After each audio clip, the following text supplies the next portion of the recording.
All right, so tonight we're going to go over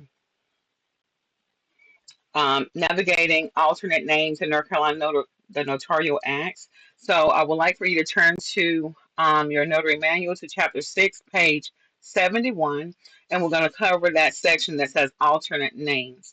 And it also connects with Chapter 4 when it comes to exactly what we need to pay attention to when it comes to satisfactory evidence. So you're probably going to want to refer back to Chapter 4 just to actually preview, or I should say review, that information to help make it make sense when it comes to, again, if you feel like you may be confused about something, it just simplifies that process of what we really do need to pay attention to, and it just actually helps answer a lot of your questions, as well as not make you feel pressured to doing something that you're not certain of, versus what someone's telling you what to do versus what the legislation tells us what to do.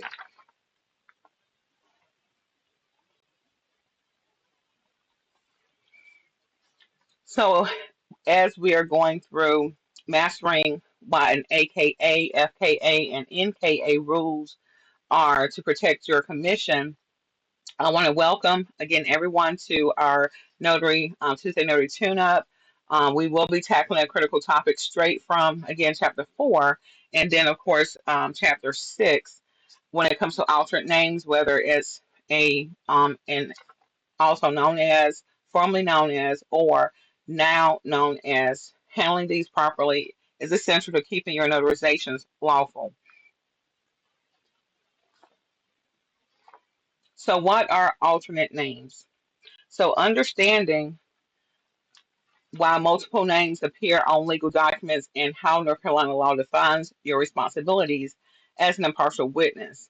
So, before diving into the mechanics, let's establish why signers have alternate names and what our primary role as North Carolina notaries are when encountering them. So again, this is something that many of us will actually see, and you yourself may actually be someone that can actually know how that has happened in your life. So when it comes to understanding, we're going to actually refer to the North Carolina General Statutes 10b-5b. And so I'm going to go over the statutes because what I'm finding is a lot of notaries are not taking the time to read the statutes. They may read the manual and then try to actually just take that information in consideration, and that's all they're using. And that is not enough. We really do need to know how to navigate the general statutes when those are referenced so we can actually really start computing what's been said to what law says when it comes to factual information. Sometimes a lot of us may actually insinuate our actual opinion on certain things, but the goal is to always go back to what does the law say. We can respect someone's opinion, but when it comes to the facts, we want to make sure we're following those things to the letter because that's what protects our commission. So you based on what the 10b-5b says, you must speak, read, and write the English language, possess a high school diploma or equivalent, pass course of instruction described in the article. And so all of this again is just going back to what you must do to become a notary. And then of course it has other things, and the main thing is just really understanding satisfactory evidence when we do actually get to that role. And I apologize because I actually had more information on here than what we need to really go over right now, but it doesn't stop you from actually still going back to that information just to refer to it for future relevance. So again, when it comes to just having more clarity on that, I just want to make sure you do know where to actually refer to each time that someone's talking about it in groups, because that was a big topic yesterday. And I just wanted to make sure that I'm seeing it once a week because it's on other documents that notaries are coming to. And then again, they seem to be very confused on who do they need to actually follow the instructions on the document, or the person or the company that's referred them to actually do an assignment versus what the law says when it comes to what governs us as a notary public. So understanding name abbreviations. So you have common abbreviations like AKA, which again means also known as, used for aliases or common names. Then you have FKA, that means formerly known as, used prior to legal name changes. Then you have NKA, now known as, indicates current legal name. So why does name changes occur? Frequent real-life causes include marriage, divorce, court-ordered name changes, or family trust designations. As a North Carolina notary, your goal is to verify identity, not guess history. That again, we want to make sure we stay within what we're responsible for and our limitations.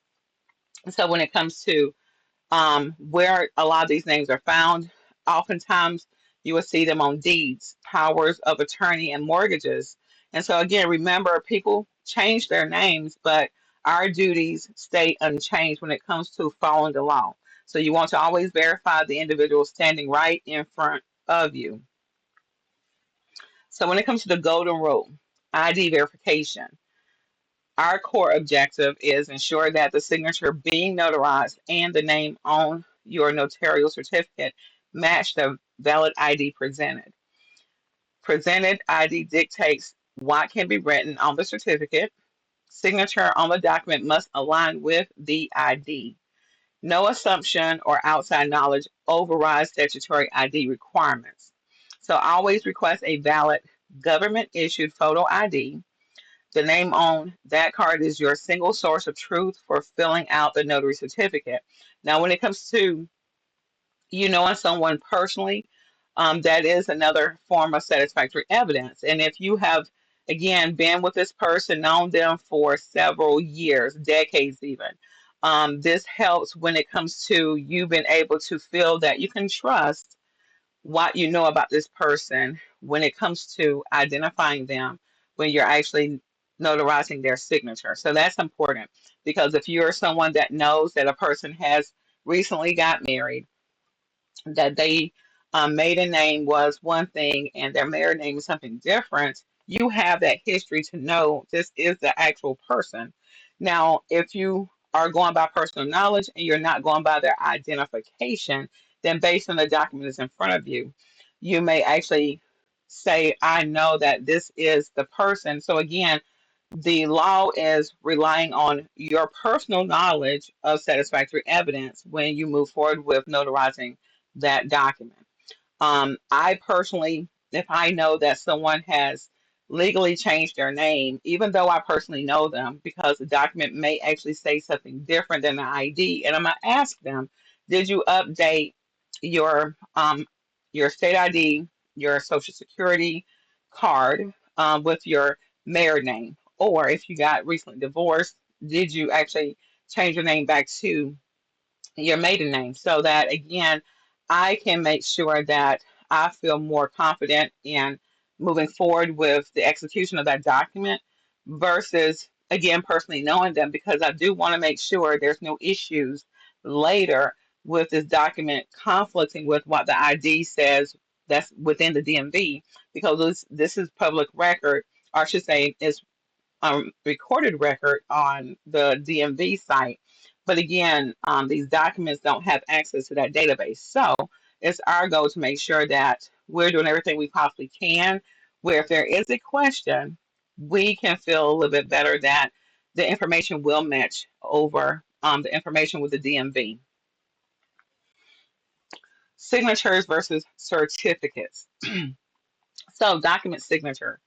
At least one of the names in an alternate signature string, like Rebecca Smith, also known as Rebecca Brown, must match presented identification.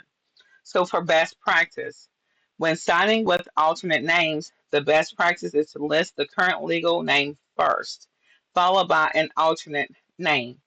Then, when it comes to the notarial certificate, on the certificate itself, only write the exact name that appears on the presented identification.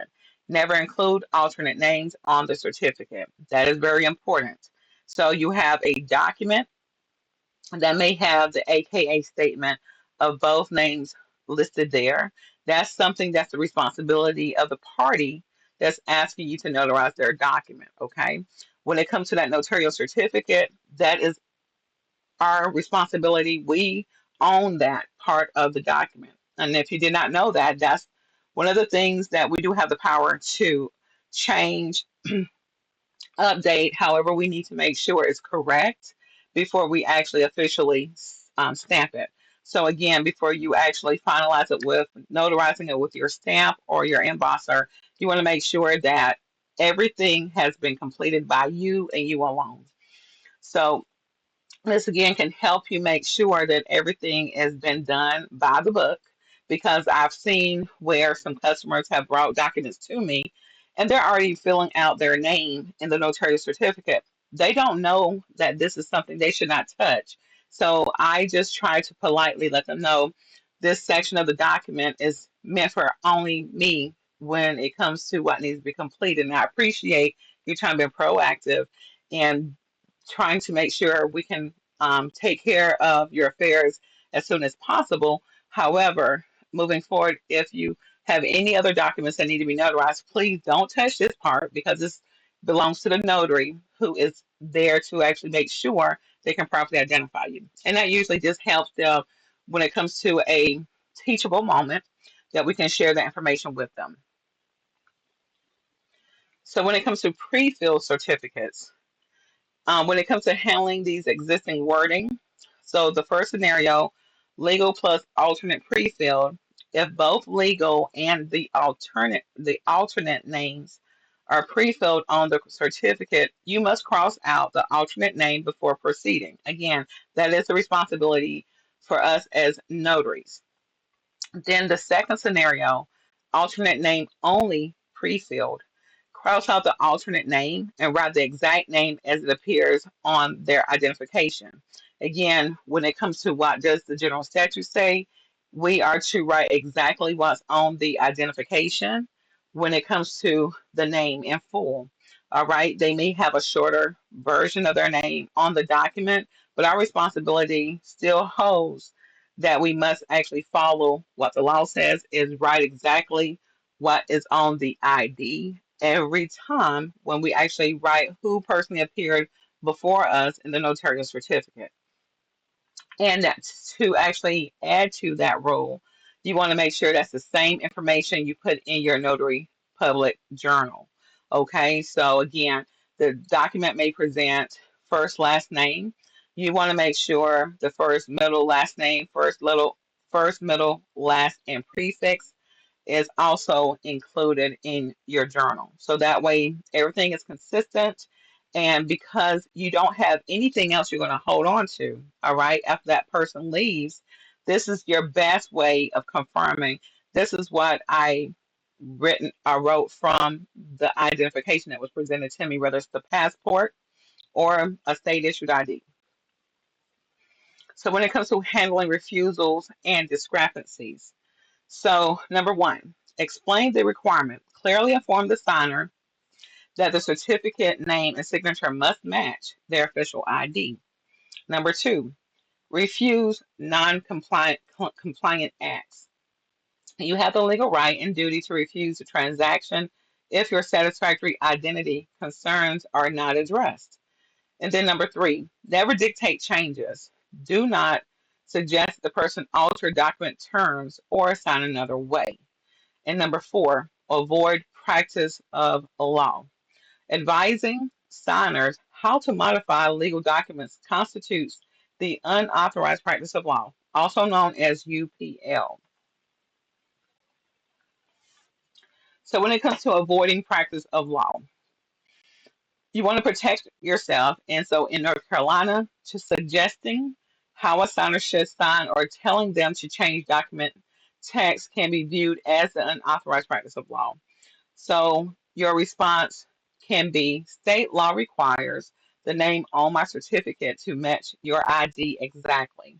I cannot complete the certificate otherwise, but I can advise you on how, excuse me, but I cannot advise you on how to alter your document. So you can move a little further and say if you have an attorney or someone legally representing you, you can actually speak with them to get their advice on this information. So that way, again, you're removing yourself from taking that responsibility as well as breaking the law of advising. So again, you want to always remove yourself from that situation. There's again zero legal advice, and that's never tolerated when it comes to if a signer ever complains and says, "Well, Belinda told me that I should have done this, this, and this on this document, and she was able to notarize it afterwards." Well, someone else may view this as, "Oh my goodness, she gave you advice. She can't do that." And so, again, rightfully so, I cannot do that. And you just want to make sure you're not guilty of doing so. And if you have done it in the past, just please don't repeat it, okay? Because again, errors, mistakes do happen. The more you actually learn, the more you study, the more you train, the more you can actually see, oh my goodness, I've done so many things wrong, incorrectly. But when you learn the difference, then that's the whole point of learning from those teachable moments that's going to help you improve yourself to become a better notary. Alternate names and the quick reference. So in the screenshot, it covers 99% of the alternate name situations you will run into in the field. So when it comes to the document scenario, signature line action, and the certificate action, the first one covers, again, signature has also known as the last name Ben Smith, that was also known as Brown. At least one name must match the identification, all right? And then when it comes to the certificate, you have to write only what's on the ID when it comes to, again, what's on the ID, and not what's on the document. When it comes to the certificate, pre-filled with legal plus, also known as, the signer signs as indicated. You want to cross out AKA name on certificate. Again, that's the only part of the document that we will actually do anything with. So we're responsible for making sure, based on what the law says, that we apply that information. So if the certificate is pre-filled with an AKA only, the signer signs matching ID. So again, we are asking them to sign their name based on what we have seen on their identification. And then we're going to cross out the AKA and then write exactly what the ID name shows. Okay. Then when it comes to the signer refusing certificate correction, then we do not proceed. Very simple. Refuse notarization, explain, but don't advise. Okay, we can explain again simply.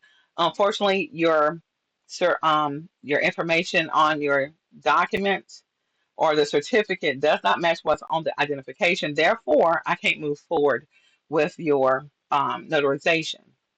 They may ask, so what do I need to do to actually be able to move forward with this process? All I can tell you is the names are not matching what's on the identification.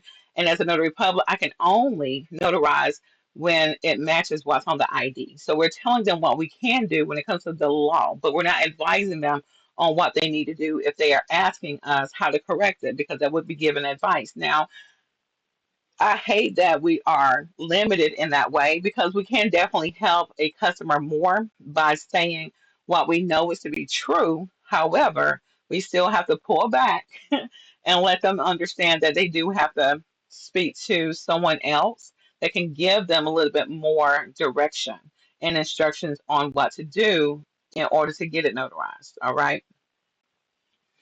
So when it comes to the four-step notarial workflow, number one, inspect the identification. Verify valid government photo ID and note exact legal name. Number two, check the signature. Ensure at least one name on the signature line matches ID. So this is why when I actually have someone sign my notary journal before I even get started on the document itself, it has allowed me to do two immediate things. First, I'm looking at the photo on the ID to actually see if it looks like the person in front of me. After they sign my journal, because that looks like it's them, I move forward to that part. After they sign, now I can actually cross-reference the signature that's on the identification immediately to what they have signed in my journal. And that way I can actually identify if it looks like the same signature, if it's some huge changes, but I can still see some similarities in the way it's signed. But again, those are the things that we really have to be very attentive to. So again, when it comes to paying attention to detail, these are details that is a part of that process. So you do really want to make sure you're not rushing through. Just actually send an ID and start writing things down without properly cross-referencing that face in front of you to the identification. And then secondly, making sure that you cross-reference the signature that is written now in your journal, or I should say recorded now in your journal, with a signature that's on the identification. So once you do those two things, that is going to be something that's going to help you make sure that you are deterring any type of fraud that could be possible with anyone that comes to you. Number three, the clean certificate. Strike out alternate names on certificate, enter the name that's on the identification. And then four, journal and seal. Record details in journal so that way if you had to make any corrections with the AKA, FKA, NKA, write that in your journal because you want to make sure what all happened. Because 5 years from now, you probably not going to remember exactly what happened in this instance, especially if you're very active. It's going to be a lot that you're going to have to recall. So please do yourself a favor and the public by writing as much details right where it's happening right now in your journal. And that's again the best record keeping. You don't like to write, this may not be for you. If you're one that does digital journaling, that is good too. So you want to pick your poison, right? But you want to make sure you're doing it right and you want to do it diligently. So, again, I encourage you to make sure you're writing all of those little details in your journal. Then, when it comes to the final thing, is you signing and making sure you affix your seal. So, that again will keep you error free when you're actually going through those steps and being diligent with that. So, the golden principle, your certificate is your personal legal statement under oath. Only write the name of the person verified by presented identification.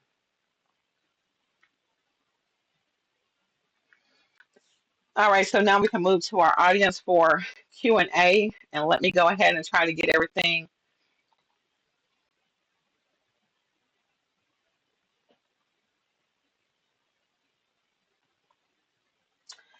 And if you are watching the replay, please subscribe, like, and share this with fellow notaries. I want to thank you guys for your support continuously. We're about to meet our 1,000 subscribers.